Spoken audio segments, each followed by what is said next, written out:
आप देख रहे हैं कर्तव्य एवं निष्ठा का बयान, साहित्य और संस्कृति का बयान, समता की आवाज बयान टीवी।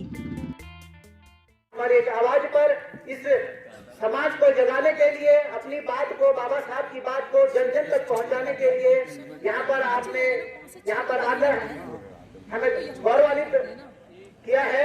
पुनः सोसाइटी में इंडिविजुअल की तरह, ट्राइब की तरह घूमते हैं, एक दूसरे को मिलने के बाद संघर्ष करते हैं।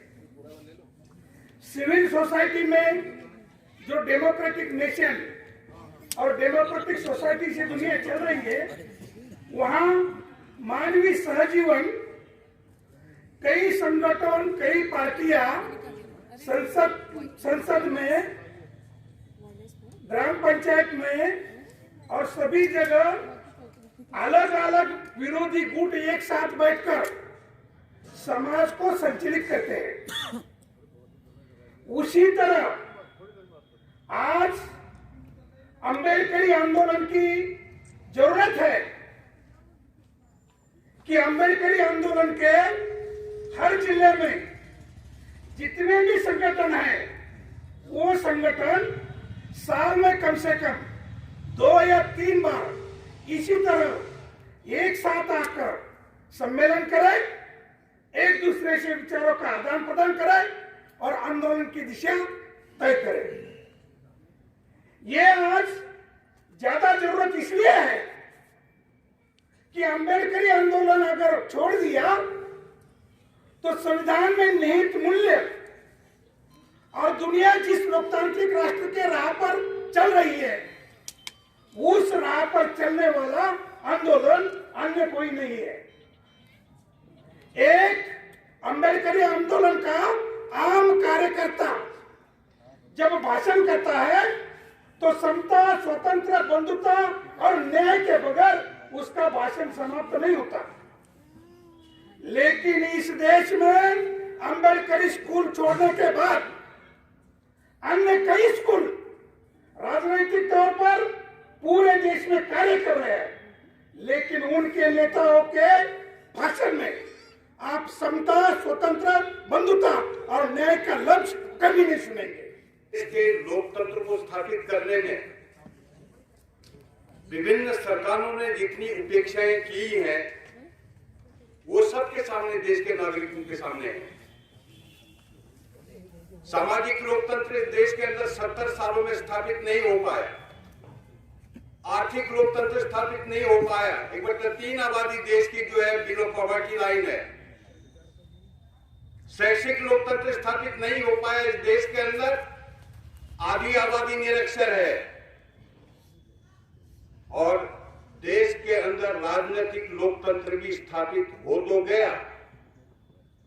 जो प्रतिनिधि चुन करके जा रहे हैं सरकार में, वो जनता के प्रति जवाब देंगे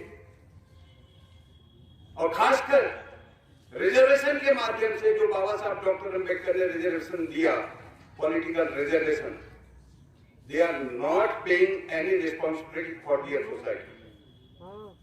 रिलीजियस डेमोक्रेसी देश के अंदर हिंदू राष्ट्र बनाने की परिकल्पना कर रहे हैं लोग।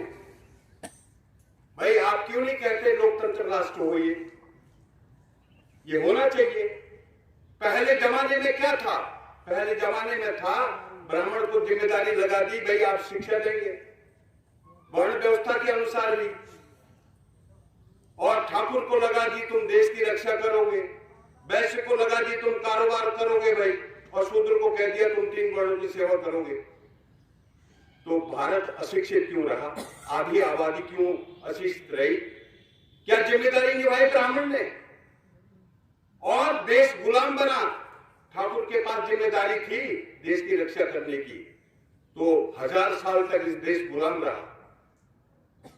वो भी जो है इस देश की रक्षा करने में सक्षम नहीं हुआ। वैश्य के पास जिम्मेदारी थी। मैं देख रहा था कि आज एक बच्चा अगर कोई पैदा होता है तो उसके ऊपर 56,000 का कर्जा है, भारत सरकार के पास कर्जा है। तो शूद्र ने क्या किया? देश की सेवा की। जितना दिखाई दे रहा है वो तो सारे शूद्र ने ही किया। आपने वर्ण व्यवस्था भी बनाई। तो साथियों, हमारे माननीय मंत्री जी ने कहा कि घर वापसी होगी, निश्चित होगी। हम आशावादी हैं और होनी चाहिए, हर हालत में होनी चाहिए। जो धर्म नीच जातियों को पैदा करता है या जिस धर्म में नीच जातियां पैदा होती, वो जातियां नीच नहीं, वो धर्म ही नीच है, वो धर्म ही नीच है। साथियों, बाबा साहब का जो कॉन्स्टिट्यूशन है, मैं उसको हमेशा ये मानता हूं, ये बुद्धिज्म का सबसे बड़ा दस्तावेज।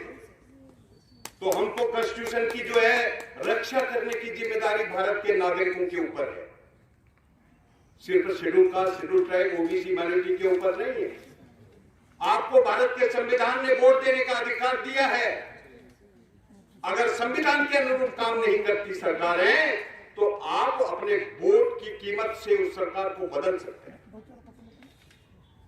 वोट की कीमत से आपको जो राइट दिया है वोट का, अभी हमारे माननीय मंत्री ने कहा कि भाई पहले पूंजीपतियों को वोट देने की बात आई, उच्च जातियों को वोट देने की बात आई। नहीं, भारत के संविधान ने आपको वोट देने का अधिकार दिया, राजा बनाने की ताकत आपको दी, और आप राजा बनाने के लिए तैयार हैं। जो काम करता है तो उसको चुनो, और जो काम नहीं करता तो भगाओ उसको। उसके पीछे लगने की जरूरत नहीं है। आपको नागरिक अधिकार मिले हैं, आप भारत के संविधान में नागरिक हैं। आप भारत का संविधान आपको इस देश का जो है नागरिक मानता है। कोई ब्राह्मण, ठाकुर, वैश्य, शूद्र या ईसाई, मुसलमान नहीं। व्यक्ति की गरिमा संविधान का प्रस्तावना में लिखा गया है, व्यक्ति की गरिमा। उसमें ये नहीं लिखा मुसलमान की गरिमा, हिंदू की गरिमा, ब्राह्मण की गरिमा, शूद्र की गरिमा, ऐसा नहीं लिखा, व्यक्ति की गरिमा लिखा है। तो ये तो भाई धर्म के आधार पर देश को बांट करके आप डिवाइड कर रहे हैं। हिंदू राष्ट्र क्या होता है? पहले आप हिंदुओं को इकट्ठा कर लो। 1935 में बाबा साहब ने कहा था, हिंदू पैदा होना मेरे बस में नहीं था, लेकिन मैं मरूंगा नहीं। 21 साल का टाइम दिया हिंदू धर्म को सुधरने के लिए। हिंदू कोड में भी पेश किया, आधी आबादी को महिलाओं के अधिकार दिए, लेकिन सुधरा नहीं। अब पहले आप हिंदुओं को तो इकट्ठा कर लो। आज कोई ईसाई हमला नहीं कर रहा है, आज कोई मुसलमान हमला नहीं कर रहा है, आज कोई सिख हमला नहीं कर रहा है, तो आज हिंदू ही हिंदू के ऊपर हमला कर रहा है। तमाम जातीय घटना हो रही है पूरे देश के अंदर। आपको आज सोशल मीडिया में आप हैं, आपको लगता है तो क्या हिंदू राष्ट्र बनाना है? ऐसी स्थिति में लोकतंत्र राष्ट्रवाद इस देश के अंदर आर्टिकल 25 ये बोलता है कि भाई देश के अंदर धार्मिक स्वतंत्रता की आजादी है, धार्मिक स्वतंत्रता की आजादी है, देश का संविधान बोलता है। तो हमारे जो समाज के पुरोधा हैं, हमारे माननीय मंत्री जी, मैं उनको 5 लोकतंत्र स्थापित करने की अनुरोध करता हूं कि वो लोकतंत्र की स्थापना करने में अपना पूर्ण सहयोग देंगे। आज सरकार में है, लेकिन समाज के व्यक्ति हैं, समाज के पुरोधा हैं, और देश को ताकतवर बनाने के लिए आपको काम करना। सामाजिक और शैक्षिक पिछड़े लोगों के लिए जो आरक्षण की व्यवस्था की थी, उसके पीछे एक मंतव्य, उसके पीछे उद्देश्य ये था कि जो पिछड़े हुए लोग हैं, जिनमें अधिकतर अनुसूचित जाति जनजाति के लोग थे, कि किसी तरीक़ा से मुख्य धारा में प्रवेश कर जाए। मुख्य धारा में प्रवेश करने का मतलब ये नहीं है कि नदी में बह जाए। मुख्य धारा में प्रवेश करने का मतलब ये है कि जिस तरह की धारा में जो वो बह रहे हैं, जिस तरह से शान शौकत से वो रह रहे हैं, जिस पूंजी में वो खेल रहे हैं, जिस शिक्षा से लेकर के वो महाविद्वान हो रहे हैं, उस तरह से हम भी हों। और उसको लेकर के ही जो संविधान की प्रस्तावना है, उसमें 3 शब्द बहुत इम्पोर्टेंट हैं: समानता, स्वतंत्रता और बंधुत्व। हमारी जद्दोजहद हजारों साल से इन्हीं 3 बिंदुओं पर रही है। हमने समानता चाही, हमें समानता नहीं मिली। हमने आज़ादी चाही, हमें आज़ादी नहीं मिली। हमने भाईचारे की मांग की, हमें भाईचारा आज तक नहीं मिला। मित्रों, मैं आप सबसे पूछना चाह रहा हूँ इन चीज़ों में से कौन सी चीज़ आपको उपलब्ध है जो आज तक आपको मिल पाई है और जिसके लिए आप जद्दोजहद कर रहे थे? समानता का अधिकार मिल गया क्या? नहीं सर, नहीं मिला। आपको आज़ादी मिल गई है मुँह से रहने की? जी नहीं। ये हमारी मांगे हैं, समानता का अधिकार मिलना चाहिए। क्या मिला है? अभी कुछ नहीं मिला, बिल्कुल। इसलिए उसके लिए जद्दोजहद, और उसी जद्दोजहद के लिए यहाँ बैठे हुए हैं। ये कोई वैसे नहीं बैठे हुए, ये खीर खाने के लिए नहीं आए अंजू गौतम, ये इसी मुद्दे को लेकर के आए हैं कि वो हमें अपनी मुख्य धारा में प्रवेश नहीं करने देना चाहते और हम आज़ादी से पहले से ही ये कोशिश करते रहे कि हम किसी तरह से उनकी मुख्य धारा में प्रवेश करते हैं। उन्होंने अपने स्वार्थ के लिए तो हमें अपने साथ रखा, परंतु हमें सहयोग देने के लिए अपने साथ नहीं रखा, हमें सहयोग देने के लिए अपने साथ नहीं रखा। वो स्थिति शुरू से लेकर के और आज तक चल रही है। तब हम क्या करें?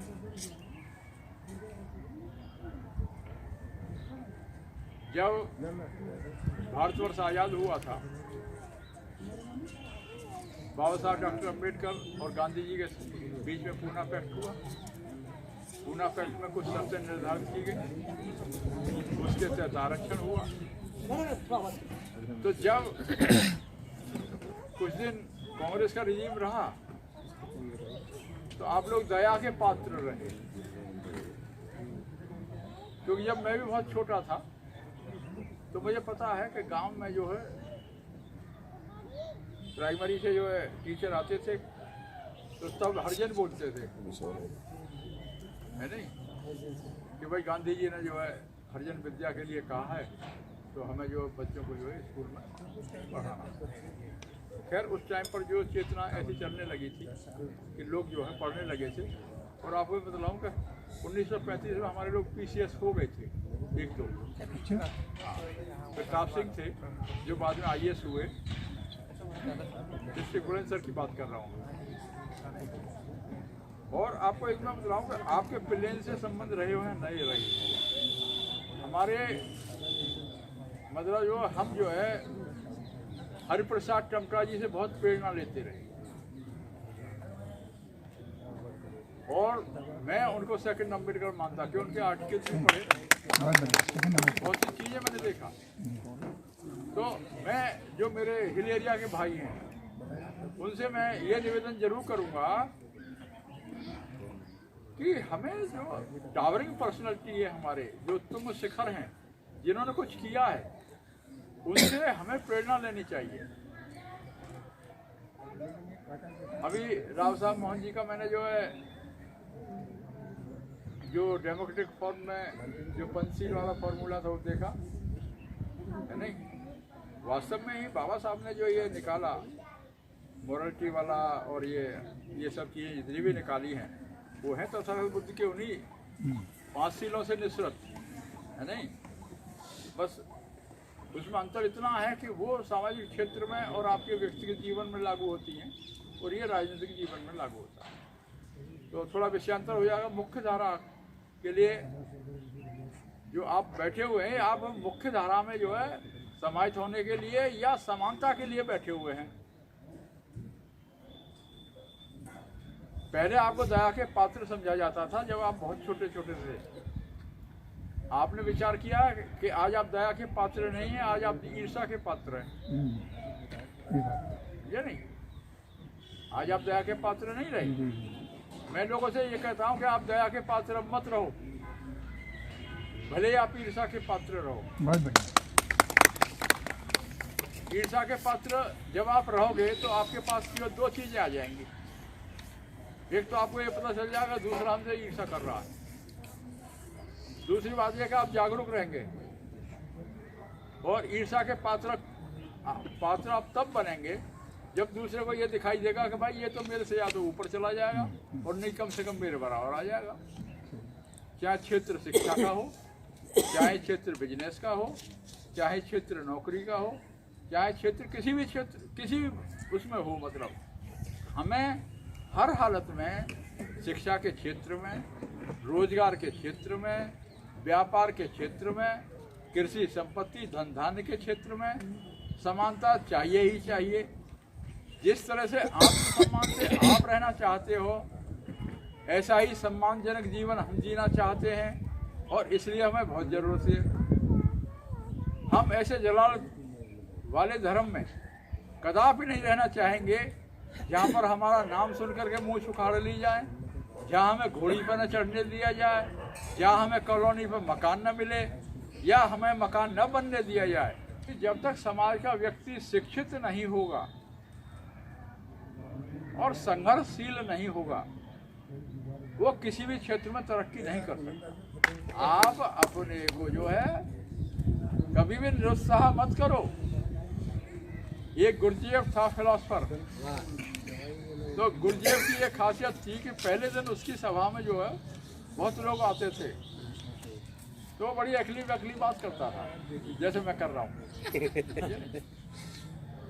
तो बहुत से लोग बोर होकर के उसके भाग जाते थे, आधे रह जाते थे करीब करीब दूसरे दिन, यानी फिर और जोर से बोलता था वो, तो और कम रह जाते थे।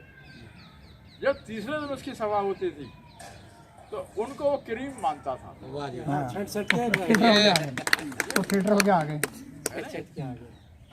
वो ये समझता था कि चलो ठीक है, ये आदमी ऐसे हैं कि मेरी बात इनके भेजू में कुछ आई और जिनके सर के ऊपर होकर के पानी की तरह निकल गई तो वो साफ हो गई। तो ये कैडर हमारे उन दोस्तों का है। नहीं, मतलब राव साहब मोहन की या संविधान की या संविधान के जो सारांश की बात राव साहब मोहन ने बताई है, उसको हर एक आदमी नहीं समझ पाएगा, क्योंकि वो एक गूढ़ विषय है जिसमें अच्छे अच्छे संविधान के जानकार, न्यायवेत्ता पहले भी उलझते रहे, आज भी उलझ रहे हैं। आरक्षण के मसले हल नहीं हो पाए, समानता के मसले हल नहीं हो पाए, संपत्ति के अधिकार पर कितनी तगड़ी जो बहस हुई थी असेंबली डिबेट में, आज तक कोई मसला हल नहीं हो पाया। तो मेरा मित्रों एक निवेदन है कि सबसे पहले आपको जरूरत है शिक्षित होने की। आप भूखे मर जाइएगा, आप 2 की जगह पर आधी रोटी खाइएगा, परंतु अपने बच्चों को जरूर पढ़ाइए।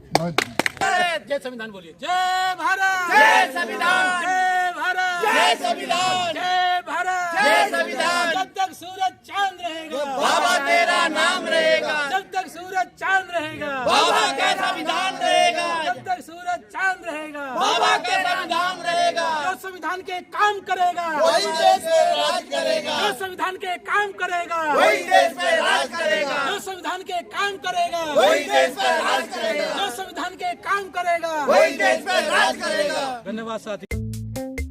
आपके अपने बयान टीवी चैनल को लाइक शेयर के साथ सब्सक्राइब करने के बाद घंटी का बटन दबाना न भूलें। जाते जाते अपनी कीमती राय कमेंट्स बॉक्स में जरूर लिखें।